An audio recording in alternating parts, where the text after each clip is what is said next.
Viral replication.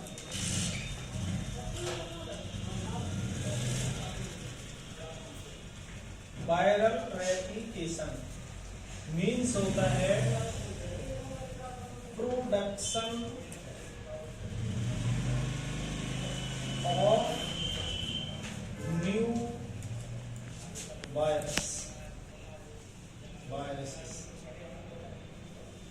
नए virus का बनना क्या कहलाएगा?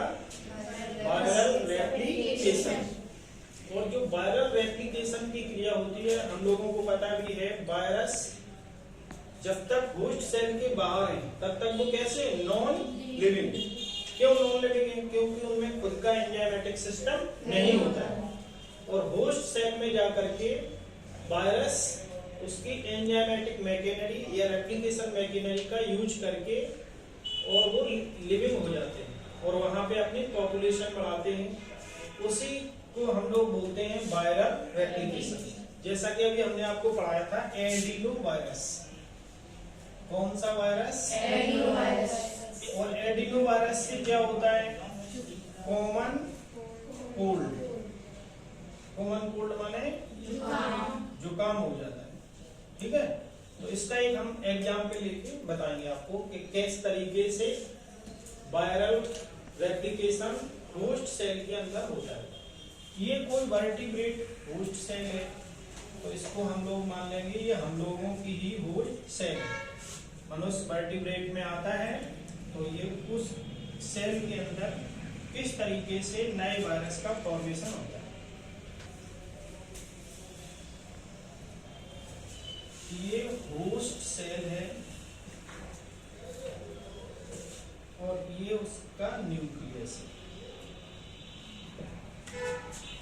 जो वायरल रेप्लिकेशन है इसकी क्रिया 7 स्टेजेस में कंप्लीटेड होती है। कितने स्टेजेस में? 7। पहला स्टेप होता है अटैचमेंट। अटैचमेंट मीन्स क्या होता है? कोई वायरस सेल मेम्ब्रेन से आकर के जुड़ जाता है तो ये क्या कहलाएगा? अटैचमेंट। इसके बाद ये सेल के अंदर दाखिल हो जाता है तो दूसरा स्टेप कहलाएगा एंट्री। क्या कहलाएगा? एंट्री। और इस क्रिया को हम लोग बोलेंगे एंडोसाइटोसिस। सेल के अंदर कोई चीज चली जाए तो उसको क्या बोला जाता है? एंडोसाइटोसिस। और जब कोई चीज सेल से बाहर निकलती है तो उसको एक्सोसाइटोसिस। इसके बाद फिर क्या होता है? वायरस की अनकोटिंग होती है। प्रोटीन खोल है ये अलग हो जाता है और उसका जेनेटिकल मटेरियल बाहर आ जाता है। तो जो एडिनो वायरस है इसका जेनेटिकल मटेरियल होता है dsDNA। dsDNA माने डबल स्ट्रैंडेड डीएनए और ये डीएनए लाइनियर होता है। लाइनियर माने रेखीय डीएनए, नॉट सर्कुलर और क्वाड्रेटिक। सीधी रेखा के रूप में डीएनए होता है। इसके बाद ये डीएनए इसके अंदर चला जाता है, न्यूक्लियस के अंदर। ये डीएनए पहुंच गया और पहुंच करके तीसरा स्टेप कौन सा होता है? ये एंट्री हो गई। इसके बाद ये अनकोटिंग। अनकोटिंग में उसका जेनेटिकल मटेरियल बाहर आ जाता है। और चौथा स्टेप क्या कहलाता है? ट्रांसक्रिप्शन। ट्रांसक्रिप्शन मीन्स ये डीएनए है और इस डीएनए से क्या बन जाता है? mRNA। क्या बन जाता है? mRNA। और उस पर 3 नाइट्रोजीनस क्षारों का क्रम होता है जिनको बोलते हैं जेनेटिक कोड। क्या बोलते हैं? GC माने जेनेटिक कोड। अब ये वायरस बन करके फिर से न्यूक्लियस के बाहर आ जाता है mRNA। क्या आ जाता है? mRNA। और इस पर अटैच हो जाते हैं राइबोसोम। राइबोसोम के अंदर प्रोटीन बनती है। क्या बनती है? प्रोटीन। और इस क्रिया को हम लोग बोलते हैं ट्रांसलेशन। ट्रांसलेशन यानी पांचवा जो स्टेप है उसका मतलब synthesis of viral components. Synthesis of viral components.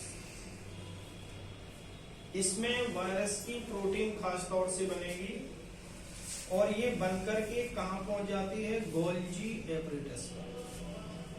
कहां पर,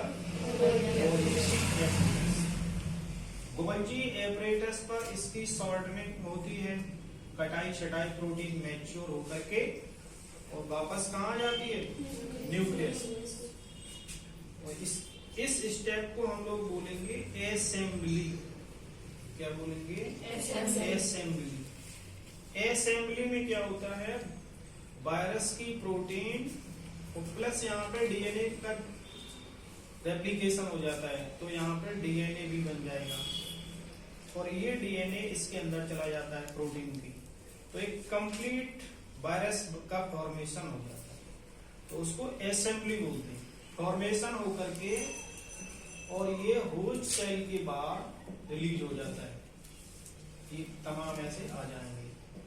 तो सातवां स्टेप क्या कहलाता है, रिलीजिंग। रिलीजिंग तो हमने देखा होस्ट सेल के अंदर वायरस ने क्या की, एंट्री करके फिर उसमें ट्रांसक्रिप्शन हुआ, ट्रांसलेशन हुआ, असेंबली हुई और रिलीजिंग हुई, एक कंप्लीट वायरस का फॉर्मेशन हुआ। ऑलरेडी मैंने बताया था व्हाट इज वायरल रेप्लिकेशन। तो viral replication means formation of या production of new virus in host cell, ताकि उनकी कंटिन्यूटी बनी रहे और वो इन्फेक्शन दूसरे में भी करें, इसको बोलते हैं वायरल रेप्लिकेशन।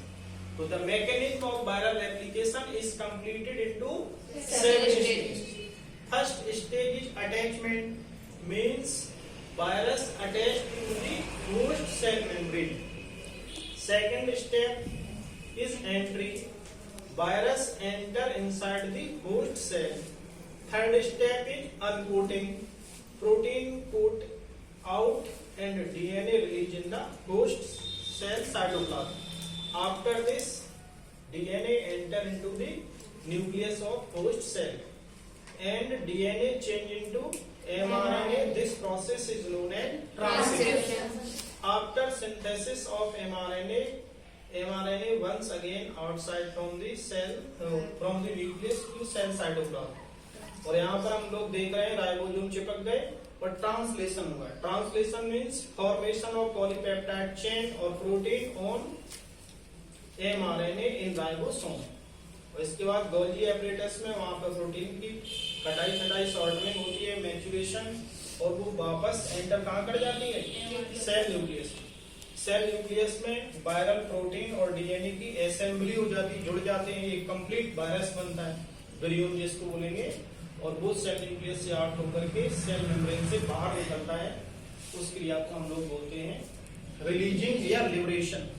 ठीक है, तो this is the end of this topic. Thank you.